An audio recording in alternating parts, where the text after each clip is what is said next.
ವಾರ್ಡಲ್ಲಿ roads ಕೆಲಸ ನಡೀತಾ ಇದೆ, ಅದ್ರ ಬಗ್ಗೆ? ಇದು 15 ಫೈನಾನ್ಸ್ 2ನೇ ಇದರಲ್ಲೇ ವಿಭಾಗದಲ್ಲೇ 18 ಲಕ್ಷ ರೂಪಾಯಿಗೆ ಸ್ವರ್ಣ ವಾರ್ಡು, ವಿವೇಕ್ ನಗರ್ ಮತ್ತು ಸ್ವರ್ಣನಗರ್ಗೆ ಅನುದಾನದಲ್ಲಿ ರಸ್ತೆ ಕಾಮಗಾರಿಗಳು ಶುರುವಾಗಿದೆ.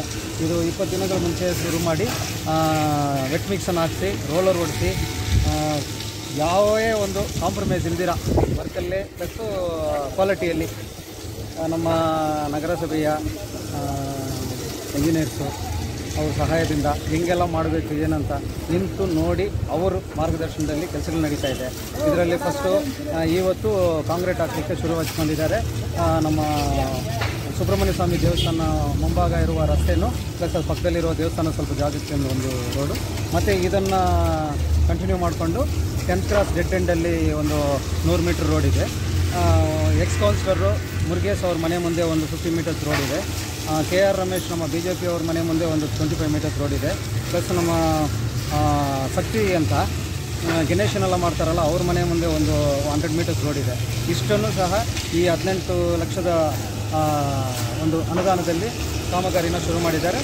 ಇದು ಗುಣಮಟ್ಟದಲ್ಲಿ ಚೆನ್ನಾಗಿದೆ ಅಂತ ಒಂದು ಪಬ್ಲಿಕ್ಕಿನ ಒಂದು ನಮಗೊಂದು ಸಪೋರ್ಟಲ್ಲಿ ಇದ್ದಂದರೆ ಅವರ ಅನಿಸಿಕೆಯನ್ನು ಚೆನ್ನಾಗಿದೆ ಅಂತ ಭಾವಿಸ್ತಾ ಇದ್ದೀನಿ. ಸರ್, ಇನ್ನೂ ನಿಮ್ಮ ವಾರ್ಡಲ್ಲಿ ಏನಾದರೂ ರೋಡ್ ಪೆಂಡಿಂಗ್ ಇದೆಯಾ ಸರ್? ಇನ್ನೂ ಎಲ್ಲ ಓವರಾಲ್ ಕ್ಲಿಯರ್ ಆಗಿ? ಇಲ್ಲ, ಆಲ್ಮೋಸ್ಟ್ ಆಲ್ ನಾವು 60% ಕೆಲಸ ಮಾಡಿಸ್ಕೊಂಡಿದ್ವಿ ಈ 3 ವರ್ಷದಲ್ಲಿ. ಇನ್ನೂ 40% ಕಾಮಗಾರಿಗಳು ಬ್ಯಾಲೆನ್ಸ್ ಇದೆ. ಈಗ ಮೇಡಮ್ ಅವರು ಬಂದಿದ್ದಾರೆ, ಅವ್ರಿಗೂ ನಾನು ಮಾಹಿತಿ ಕೊಟ್ಟಿದ್ದೆ. ಈಗ ಇನ್ಸ್ಪೆಕ್ಷನ್ ನಡೀತಾ ಇದ್ದಾರೆ. ಅಯ್ಯಪ್ಪ ದೇವಸ್ಥಾನ ಹಿಂಭಾಗ ಇರುವ 3 ರೋಡು ದೊಡ್ಡ ರೋಡನ್ನು ಏನು ಕಾಮಗಾರಿ ಶುರು ಹಚ್ಕೊಂಡಿಲ್ಲ. ನೆಕ್ಸ್ಟು ಅದೇ ಪ್ರಾಜೆಕ್ಟು ಡ್ರೈನು ಪ್ಲಸ್ ಡ್ರೈನ್ ಇರೋದ್ರಿಂದ ಅದು ರೋಡನ್ನು ಹಾಕ್ತಾಯಿಲ್ಲ. ಡ್ರೈನ್ ಆದಮೇಲೆ ರೋಡನ್ನು ಹಾಕೋಕ್ಕೆ ರೆಡಿ ಮಾಡ್ತಾಯಿದ್ದೀವಿ.